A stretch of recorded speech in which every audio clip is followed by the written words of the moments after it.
Hi friends, இன்றைக்கி நம்ம இந்த வீடியோவில் எதை பற்றி பார்க்க போகிறோம்னா, அனைவரும் ஆவலுடன் எதிர்பார்த்து கொண்டிருந்த வில்லேஜ் அசிஸ்டன்ட் கிராம உதவியாளர் பதவிக்கான வேலைவாய்ப்பு அறிவிப்பு வெளியிட்டிருக்காங்க. அதனுடைய டீட்டெயில்ஸை நம்ம இந்த வீடியோவில் பார்க்க போகிறோம். எந்த மாவட்டத்தில் அறிவிச்சிருக்கிறாங்க, எந்தெந்த தாலுக்காவில் இந்த வேலைவாய்ப்பு அறிவிப்பு வெளியிட்டிருக்காங்க, எத்தனை வேகன்சி கொடுத்துருக்காங்க, தாலுக்கா வைஸ் எத்தனை வேகன்சி கொடுத்துருக்காங்க, கிராமங்களின் பெயர்கள், ஸோ இந்த பதவிக்கான கல்வி தகுதி, வயது வரம்பு, சம்பளம், காலிடங்கள் எண்ணிக்கை, யார் யார் விண்ணப்பிக்கலாம், எப்படி விண்ணப்பிப்பது, செலெக்ஷன் எப்படி பண்ணுறாங்க, விண்ணப்பிக்க வேண்டிய கடைசி தேதி என்னைக்கு போன்ற அனைத்து டீட்டெயில்ஸும் நம்ம இந்த வீடியோவில் பார்க்க போகிறோம். ஸோ இதுக்கான டீட்டெயில்ஸை பார்ப்பதற்கு முன்னாடி உங்களுடைய மாவட்டத்தில் இது போன்ற வேலைவாய்ப்பு அறிவிப்பு வந்திருக்கா தெரிஞ்சுக்கணுன்னா மறக்காமல் உங்களுடைய மாவட்டத்தை கமெண்ட்ஸ் பண்ணுங்கள். உங்களுடைய மாவட்டத்திற்கு வரும்போது கண்டிப்பாக நான் அப்டேட் பண்ணுறேன். ஸோ வாங்க நம்ம வீடியோக்குள் போய்ட்டு இதற்கான டீட்டெயில்ஸை நம்ம பார்க்கலாம். ஸோ விண்ணப்பிப்பதற்கான விண்ணப்ப படிவம் கொடுத்துருக்காங்க. உங்களுக்கு விண்ணப்ப படிவம் வேணும்னா டிஸ்கிரிப்ஷனில் அதற்கான லிங்க்கை கொடுக்குறேன். டவுன்லோட் செய்து அப்ளை பண்ணிக்கோங்க. இல்லை வட்டத்தில் எந்த வட்டன்றதை எழுதிடுங்க. கிராம உதவியாளர் பணியிடங்களுக்கான விண்ணப்ப படிவம். ஸோ இந்த விண்ணப்ப படிவத்தில் பார்த்திங்கன்னா விண்ணப்பதாரரின் பெயர் தமிழிலும் எழுதணும், ஆங்கிலத்திலும் எழுதணும். அதுக்கடுத்தா பார்த்திங்கன்னா 3 மாதங்களுக்குள் எடுக்கப்பட்ட புகைப்படம் ஒட்டப்பட வேண்டும் அப்படின்னு சொல்லியிருக்காங்க. ரைட்டுங்களா?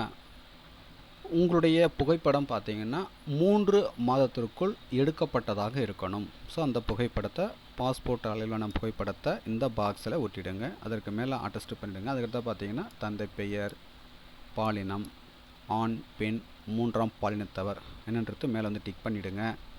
பிறந்த தேதி, வயது எப்படி கணக்கிடணும் அப்படின்னா 1/7/2025 அன்று உள்ளவாறு உங்களுடைய வயதை கணக்கிட்டு எழுதணும். கல்வி தகுதி 10ஆம் வகுப்பு பொதுத் தேர்வில் தமிழை ஒரு பாடமாக கொண்டு தேர்வு எழுதியுள்ளீரா அப்படின்னு கேட்டிருக்காங்க. ஆமன்றதை டிக் பண்ணிவிடுங்க.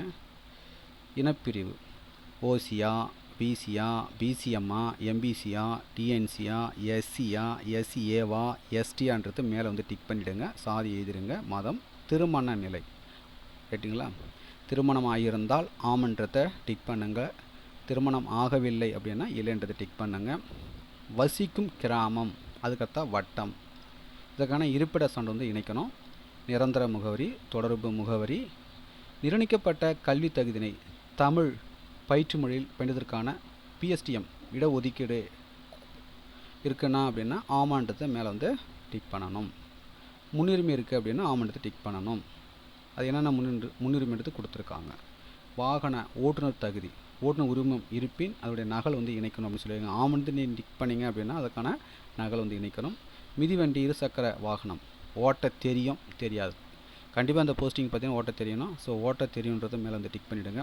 வேலைவாய்ப்பு அலுவலக பதிவெண் இருப்பின் அதோடைய விவரம் எழுதணும். வேலைவாய்ப்பு அலுவலகத்தில் பதிவு செய்திருப்பின் அதோடைய விவரங்கள் எழுதணும். அதுக்கடுத்து பார்த்தீங்கன்னா குற்ற வழக்கு எதுவும் பதியப்பட்டுள்ளதா ஆமான்றதை மேலே டிக் பண்ணிவிடுங்க. ஸோ உறுதிமொழியை படித்து பார்த்த பிறகு மறக்காமல் உங்கள் சைன் போட்டுடுங்க. 4 இடம் எழுதிடுங்க. இணைப்புன்னு பார்த்தீங்கன்னா கல்வி சான்று நகல், 10ஆம் வகுப்பு மதிப்பெண் பட்டியல் மற்றும் மாற்று சான்றிதழ், ஜாதி சான்று நகல், இருப்பிட சான்று நகல், ஆதார் அட்டை நகல், வாக்காளர் அடையாள அட்டை நகல், குடும்ப அட்டை நகல், முன்னுரிமை நீங்கள் கேட்குறீங்க அப்படின்னா அதுக்கான சான்று நகல், ஓட்டுநர் உரிமை இருப்பின் அதோடைய நகல், வேலைவாய்ப்பு பதிவு அட்டை இருப்பின் அதோடைய நகல். ஓகேங்களா?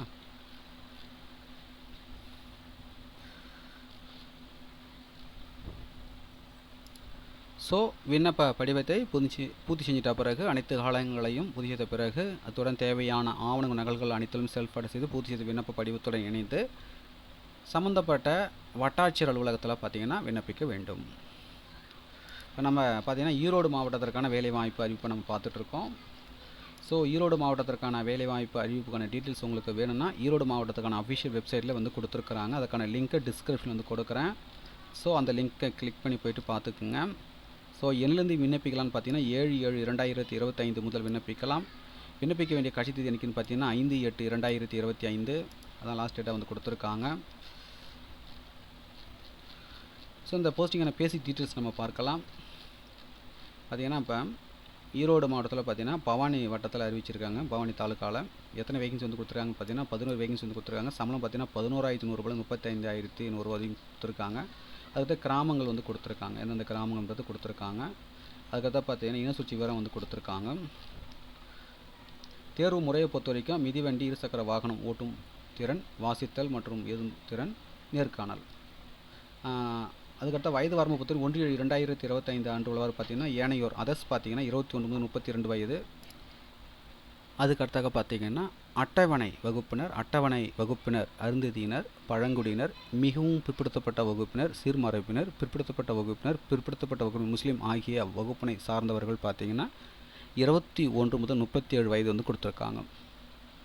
வயது வரம்பு சலுகை வந்து கொடுத்துருக்காங்க. முன்னாள் இராணுவத்தினர் பார்த்தீங்கன்னா பொது பிரிவினர் அதிகபட்சம் 50 வயது, இதர பிரிவினருக்கு அதிகபட்சம் பார்த்தீங்கன்னா 55 வயது வந்து கொடுத்துருக்காங்க. கல்வித் தகுதியை பொறுத்த வரைக்கும் பார்த்தீங்கன்னா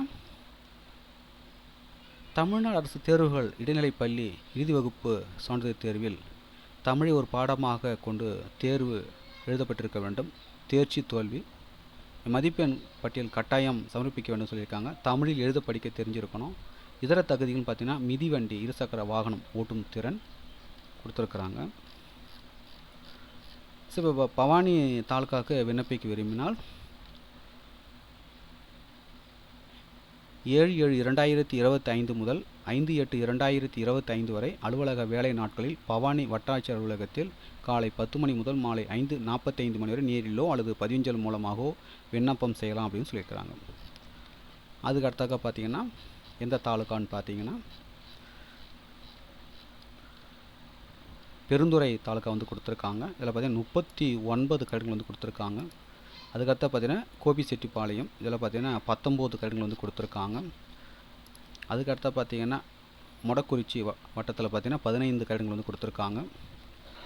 அதுக்கடுத்தா பார்த்தீங்கன்னா கொடுமுடி வட்டம், இதில் பார்த்தீங்கன்னா 10 கடைகள் வந்து கொடுத்துருக்காங்க வில்லேஜ் அசிஸ்டண்ட். ஈரோடு வட்டத்தில் பார்த்தீங்கன்னா 9 கட்டிடங்கள்.